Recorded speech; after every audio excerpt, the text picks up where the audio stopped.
Mais uma vez, muito bom dia, muito boa tarde ou muito boa noite, caros amigos e inimigas deste mundo que mais parece um circo, mesmo não sendo. Este vídeo, creio eu, se irá chamar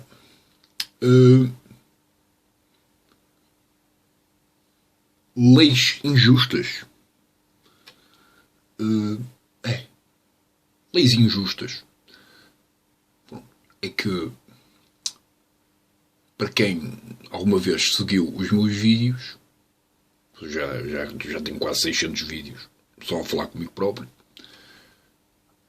Há alguns vídeos em que são focados na problemática judicial e no papel judicial ao longo da história. E o papel judicial ao longo da história nem sempre conseguiu ser justo. Portanto, a própria justiça, por mais que queira ser justa, ou a lei, por mais que queira ser justa, nem sempre consegue. Porquê? Primeiro porque a própria lei muitas vezes generaliza. Nós temos agora, por exemplo, o caso do Covid. E, na consideração, por exemplo, existem lojas comerciais que chamam imensas pessoas e o problema é a aglomeração de pessoas. Pronto, consideramos que todo o comércio que permite a aglomeração de pessoas esteja fechado. Terá lógica nesse sentido. Contudo, existem um monte de outros comércios que às vezes só têm tipo uma pessoa por dia. No máximo. Podemos ver, sei lá, lojas de instrumentos, por exemplo. Uma loja de instrumentos tenha uma ou duas pessoas por dia. É muito. A não ser nos tempos de festivais, em que há maior afluência porque há festivais. E os músicos vão, pronto, pôr os seus instrumentos impecáveis para aguentarem o período de concertos. Pronto. Mas, à parte disso, os músicos não passam a vida dentro de uma loja de música. Pronto, em princípio, não podem andar a comprar um instrumento por dia. Nem um instrumento ao qual se especializaram se estraga todos os dias. Pronto. Contudo, ao haver uma lei que diz todo o comércio vai ter que fechar, não é? Menos o essencial, pronto. Ele está a ser injusto para um monte de comércio que já tinha poucas pessoas. Portanto, agora passou a ter zero mesmo.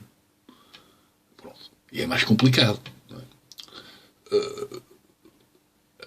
Os bares, as discotecas e afins eram coisas que tinham uma grande afluência de pessoas todos os dias. Todos os dias que aquilo estava aberto, todos os dias tinha um monte de pessoas. O homenzinho que vende uns cavaquinhos ou que vende umas flautazinhas ou assim, aquilo é raro aparecer alguém. É uma estupidez que essa loja esteja fechada. E nisto, porque, pronto, associado é que depois a lei, eu já tive vários vídeos que faço essa crítica, e eu, por exemplo, sou um gajo que sou contra a mecânica de punição. Como a primeira instância. Eu acredito sempre que a punição vem só quando as outras mecânicas de motivação falharam. Na minha forma de pensar. Okay? Portanto, é quase aquela perspectiva que eu falei no vídeo dedicado à Maria José Morgado, no primeiro ou segundo recado a Maria José Morgado, em que lhe digo, pronto, a criança, que é um bebé qualquer, tem 2 anos, olha para uma beterraba e mal vê portanto, a expressão visual da beterraba, recusa aquilo, porque aquilo é feio. Mas, entretanto, a mãe cria mecânicas, né? Faz uma estrelinha, põe pintinhas de chocolate, faz uma animação de um aviãozinho e tal, e a criança come. E a criança come não é porque a lei diz que comer vegetais é bom, não é? Mas porquê? Porque existe uma mecânica, né, que motivou àquela escolha. Para todo o tipo de problemas deste mundo é a mesma coisa. Contudo, quase todas quase todas as estruturas de educação, porque até a justiça, nesse sentido, pode ser um organismo educativo, não partem do princípio que deve haver um mecanismo de motivação para que certas ações sejam produzidas ou não sejam produzidas. Não há. E como não há, pronto, aquilo acaba por ser assim um bocadinho anárquico. Nesse sentido. Mas é um anarquismo negativo, porque, pronto, é o anarquismo do banqueiro, no sentido em que, pronto, o que ele quer é cobrar mais, nada mais. Pronto. E, pronto, eu não... Isto de cobrar por alguém fazer uma coisa ou não fazer uma coisa, não é? Parece-me justo quando... Espera aí, vamos tirar isto. Parece-me justo quando nós apresentamos vários mecanismos ou várias soluções para uma pessoa produzir qualquer coisa e ter um certo benefício daquilo, não é? E, portanto, se há uma recusa constante sobre esses mecanismos e a pessoa continua a repetir aquilo que não deve fazer, supostamente, pronto, em último caso, vamos lá para a multa. Mas até o caso da multa, esta questão da multa, também, tendo em conta que é uma questão puramente monetária, também não é propriamente justa, não é? Porque é um bocadinho aquela coisa, eu ganho 600 euros por mês, não é? Tenho o meu trabalhinho e ganho 600 euros por mês. E num dia qualquer, ainda ontem ou hoje, estava já no meio da rua quando me lembrei da máscara. Tive que voltar para trás. Contudo, se naquele momento me aparece uma polícia, não é? Eu ou tenho duas hipóteses, ou fujo, não é? Ou pago uma multa. Ora, dos meus 600 euros, se saem 200 euros do bolso, logo assim de uma multa, por uma coisa que é quase irrelevante, não é? Porque não andava a bufar na cara das pessoas, nem a beijá-las, não é? Portanto, em princípio não estava a forçar que todos estes mecanismos de proteção se alastrassem, não é? Portanto, em princípio não estava a corromper nada. Contudo, já houve algumas pessoas que estavam a caminhar na praia, por exemplo, não é? Sem ninguém, e receberam multas. E, portanto, depois também existe uma falta de coerência e de sensatez por parte do corpo judicial, que quer encontrar simplesmente alguém para ser alvo e exemplo da sua função. Pronto. Mas, se eu pagar os tais 200 euros, eu vou chegar a casa e vou passar 10 noites a dizer mal da minha vida. Porque, pronto, os 200 euros no meio de 600 é uma grande... é um tombo. É um tombo, é um pontapé nos colhões, como se diz. Não é? E, portanto, quando um gajo recebe um pontapé nos tomates, um gajo gaja-se e parou o mundo. Não é? Pronto.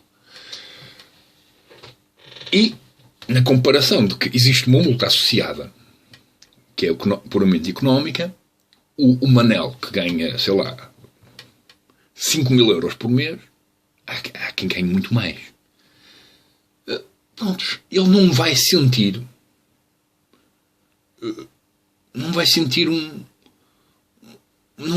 nada por lhe tirar 200 euros. Ele se aborrifar.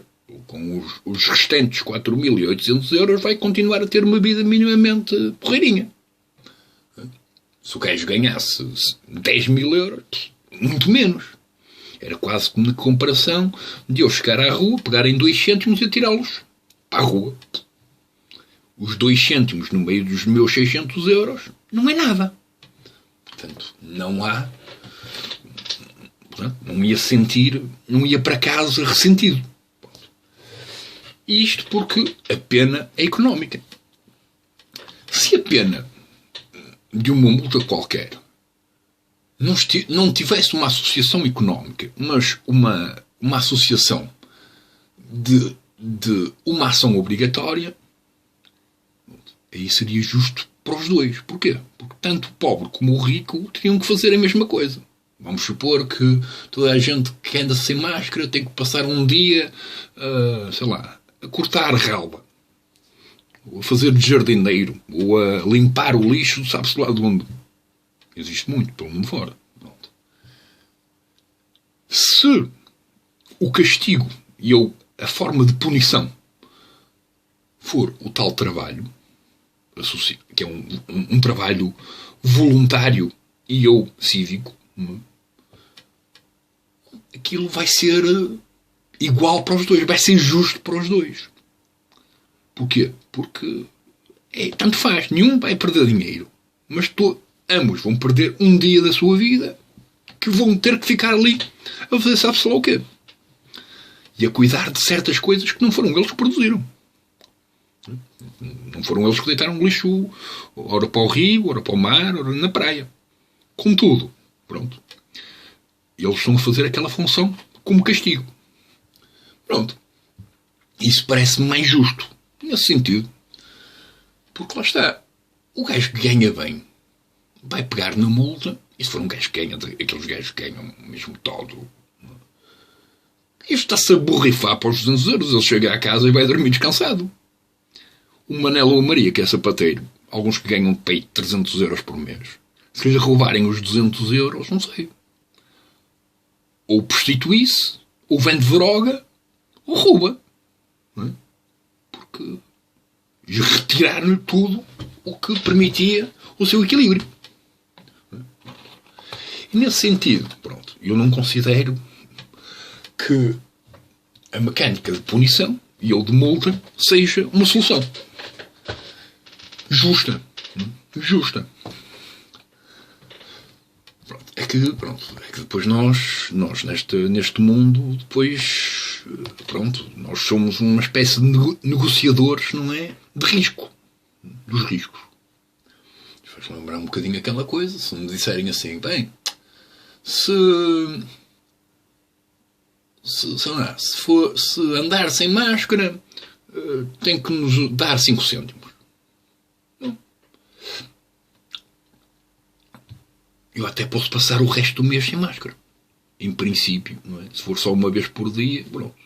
Ao fim de um mês, eu não tive uma grande despesa.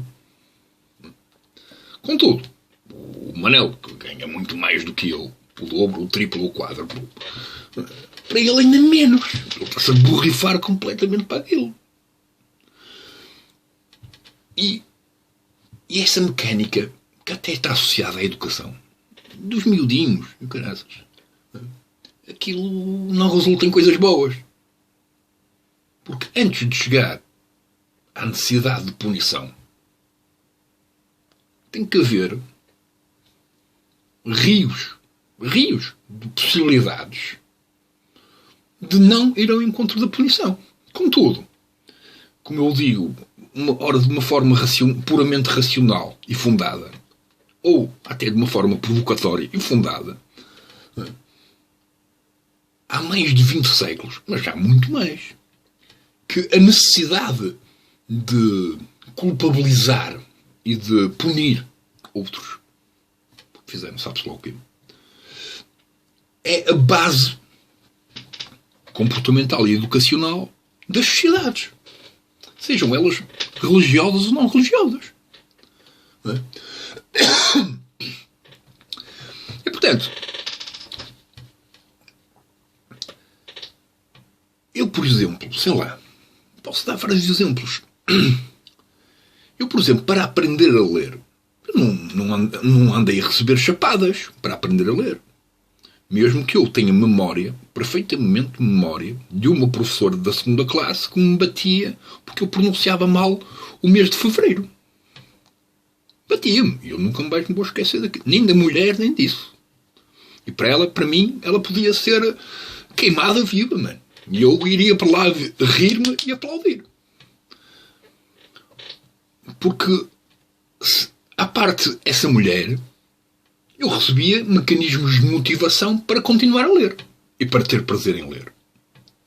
Não recebia mecanismos de desmotivação para aprender a ler. E existem outros mais. Existe muita coisa por aí fora, não é? É que lá está. Eu acho que há pessoas, e depois isto traduz-se nas sociedades, e depois até nós podemos comparar vários outros países deste mundo, como Portugal ou com outros países quaisquer que usam esta base, não é? É que há países no mundo que não têm mecanismos de punição como mecanismos de motivação. E depois há países que só usam esse mecanismo para motivar. E até para fazer mais negócio. Portanto, é onde entra aí a criminalidade no seu melhor. E, portanto,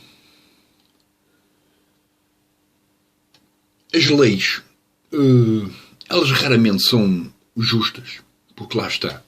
Não encobrem todas as possibilidades. E, portanto, generalizam todas. Depois dá prioridade a certas coisas que às vezes não têm propriamente prioridade e auto-exclui aquelas que não têm nenhum problema estarem. Portanto, a questão da loja dos cavaquinhos. Em princípio, vai haver um ou outro durante um mês que vai aparecer lá. De resto, mais ninguém. E se fosse o problema de tocar nos instrumentos, pronto, não se pode tocar nos instrumentos. Pronto, já está. O problema resolvido. Pronto. E até, por exemplo, em Espanha agora, vão abrir as praias. E dizem o quê? Dizem que, pronto, vai andar a polícia lá, não é? A controlar o quê? A aproximação de pessoas. Até que ponto é que as pessoas estão próximas umas das outras. Mas como mecânica até policial, não é? Qualquer polícia, em qualquer país, podia fazer isso. Em vez de andar atrás das pessoas a multá-las, cumpriam simplesmente uma função de guia. Olha, você está demasiado próximo. Afaste-se só um bocadinho, por favor. Nem precisam de ser palhaços e provocatórios, nem nada, mano. Educadamente pedem a pessoa para se afastar. Claro que depois, pronto, estas questões, por haver casos de polícias que abusam de poder, depois, pronto, isto é como tudo na vida. Os casos maus vão ser aqueles que se vão destacar sobre todos os bons. E pronto, isto é um outro problema. Pronto, contudo, mais valia, né, que o corpo judicial, neste caso é o policial, tivesse uma função que permitisse a funcionalidade e não o excesso de segurança. É que pronto, todos os sistemas que são extremamente seguros não são funcionais. Há tanta segurança que é difícil haver funcionalidade. E depois existem, por exemplo, aqueles que se estão-se a borrifar completamente para a segurança. O que existe é fluxo informativo. Esses são os que funcionam melhor. Até na perspectiva, agora na comparação, por exemplo, da informática, não é? Mesmo que a Microsoft, Windows Microsoft, seja o sistema mais atacado do mundo, ele é, antes de tudo, um sistema funcional. Não tem como princípio a segurança. Quando nós acrescentamos o antivírus, o anti não sei quê, o sistema fica lento, fica ali a arrastar-se, não sei o quê. Porquê? Porque está excessivamente seguro. E depois existem problemas com tudo e mais alguma coisa. Porquê? Porque está excessivamente seguro.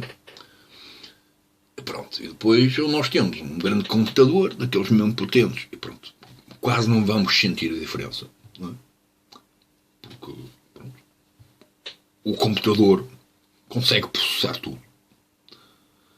Ou então não temos um computador que processe tudo. Então temos disfuncionalidade total.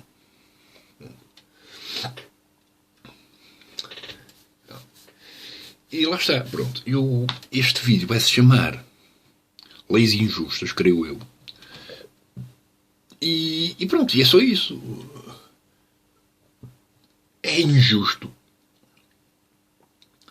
que até podiam fazer uma coisa que acabaria por ser mais justa, que era uma espécie de multa, ok? A multa continuava, não é? Mas a multa era associado à propriedade de cada qual. Mesmo que, pronto, haja um monte de gente que passou tudo que é dele para o nome de outra pessoa. E, portanto, pronto, nesse sentido ia ser difícil, não é? Ser justo. Mas, à parte dessas questões, poderia ser justo, que é haver uma comparação daquilo que tem, ou daquilo que tem, ora como ordenado, ora como propriedades e bens. Não é? E nessa comparação, o homenzinho que ganha 600 euros já não ia receber uma multa de 200, quiçá de 20 euros. O homenzinho que ganha 6.000, bom, esse aí já ia levar 200 euros. É justo porque a percentagem que iam tirar era comparativamente àquilo que cada qual ganha. Agora, se é um preço, se é um valor igual para todos, a maioria é pobre, não é? E cada vez temos mais pobreza. Portanto, a maioria é pobre e a maioria, então, se tiver que pagar isso, vai entrar na miséria, não é? Tem que entrar na miséria. E o rico está-se a borrifar para aquilo. Até lhe podem multar todos os dias, que ele está-se a borrifar. E rasga aquilo na cara dos polícias, porque ele pode. Isso pode estar-se a borrifar. Portanto, a lei não é, nem sempre é justa. E nem sempre é justa porque, pronto, lá está. Depois também existe aquela malta que é pouco sensata, não é? Naquela coisa. É a mesma coisa das praias, não é? É proibido andar nas praias. Bem, se é proibido andar nas praias, tem que haver uma razão. Tem que haver uma razão que explique isso. Não é? E, portanto, ok, é proibido andar nas praias porque existe uma grande afluência de pessoas e as pessoas andam todas juntas. Ok. Mas durante as manhãs, ou durante as tardes, durante a semana, não é? Ou durante a noite, por exemplo, não há lá ninguém. Há só o mar e os passarinhos. Aparecer polícia a multar um homenzinho ou uma mulherzinha que passeavam lá o cão é a coisa mais absurda do mundo. É absurdo porque a pessoa não está a produzir nada do que as razões baseadas, não é? As causas da lei. As leis são aplicadas via as razões. Sem razão não existe leis. Portanto, se a pessoa não está a forçar e a permitir que uma lei seja violada, não é? À luz do perigo que a lei quer evitar, no princípio é uma estupidez que multem o homem que estava a andar sozinho com o cão numa praia onde havia mais ninguém. E nós temos visto por aí vídeos que demonstram isso. Demonstram pessoas que estavam simplesmente a passear e que aparecem 4 ou 5 polícias, não é? Aqui por cima, pronto, eles podiam. É que depois esta questão dos polícias, eu às vezes creio que, pronto, eles também têm assim uma espécie de educação ou uma instrução de gangue, não é? O que é de gangue? É um grupo deles. E fala um. O outro não gostou da forma como o outro respondeu. Bomba! Vai-lhe já foder a cor. E aquilo é assim, uma mecânica assim mesmo mafiosa. E é estranho porque os homenzinhos que trabalham na CP, por exemplo, CP dos comboios, viagens daqui até à China, quer-se, ou até Lisboa. Um único homem. Não anda nem armado, nem anda a meter-se com ninguém, nem precisa de 10 seguranças. Nada. Zero. Um homem. Num comboio inteiro. Há a probabilidade de aparecer alguém que não tem bilhete, ou que não quer pagar, seja o que for. E a pessoa não precisa de ninguém, nem de nada, não é? Para cumprir o seu papel. Olha, então se não tem dinheiro, pronto, se não tem dinheiro vai ter que sair na próxima. Quero saber. E se não quiser sair, eu aí chamo-lhe a polícia. Mas antes disso, peço-lhe simplesmente, gentilmente que saia, que não volte a entrar. E pronto, mas nada. Espero pelo próximo, pode ser, apanho outro homenzinho, que não sou eu. E conto-lhe a mesma lenga-lenga. E se calhar daqui a umas horas ou uns dias já chegou ao destino a fazer o mesmo. Não interessa. Mas a questão é que ele não precisa de usar violência para cumprir o seu papel social, de controle daquilo que está a fazer. Portanto, se alguém que não teve e que não tem necessidade nem de andar armado, nem de ter instrução militar, tem a capacidade de lidar com os vários homens ou mulheres que aparecem aleatoriamente com os seus casos, ora desculpas verdadeiras, ora falsas, e tem a capacidade de lidar com aquilo. Em princípio, não sei porque é que os polícias andam todos juntinhos. 4 ou 5 dentro de um carro, por exemplo. E armados e com cacete, não sei para quê. Que em princípio eles não vão precisar daquilo. Se tiveram instrução militar, não precisam. Na consideração que não tiveram instrução militar, pronto, se calhar até precisavam. Pronto, não têm instrução. É a mesma coisa que, pronto, o analfabeto não sabe ler, não é? O melhor, se não sabe ler, o melhor é ter, sei lá, uma coisa qualquer que lhe diga sim ou não. Um gravador, uma coisa qualquer. Para dar as indicações das suas escolhas, face uma coisa que ele não sabe como resolver. Não sabe porque não tem instrução. Se tem instrução, em princípio, não precisa daquele mecanismo que lhe vai dar as sugestões de qual é a melhor decisão. Não precisa porque tem instrução. Tem sentido. Eu percebo. Eu acho que isto é tudo uma grande palhaçada de vez em quando. E como eu acho que é uma grande palhaçada, e já o Hermano José dizia que este mundo mais parece um circo mesmo não sendo, eu gosto de sublinhar isso. Pronto, e fica por aqui o videozinho.